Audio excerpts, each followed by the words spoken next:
you're going to measure your marketing content and the effectiveness of it, it's about three things really. It's about your production, it's about your reach, and then it's about your conversions.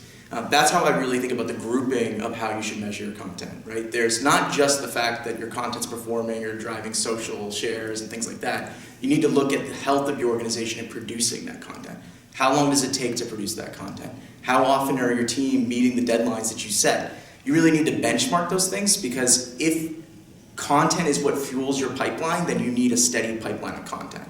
And so as a result, you really need to look at your production and measure that production.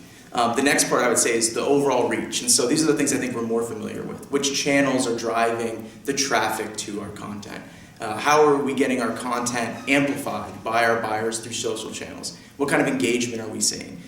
Those things, while in a lot of ways don't get to the nitty-gritty of what content should do, is really important. It really does inform how we drive a lot of top of funnel and inbound and even some outbound, paid engagement with our buyers. And then the last part I think is conversions, and I think this is where most people just fall apart. This is where a lot of marketers don't go deep enough. You need to look at, is my content moving my buyers through the journey from stage to stage? Not just did it result in a download, did they fill out a form, but now that they're in my pipeline, are they moving forward in their journey? Are they becoming from leads to qualified leads? Are those qualified leads actually resulting in closed deals or opportunities with sales? And even go beyond that, is it resulting in better customer retention?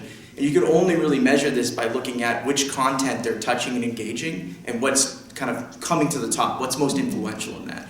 So I really think about it as those three pieces: the production of your content team, the reach of your content overall, and then finally, how is that content converting throughout the buyer's journey?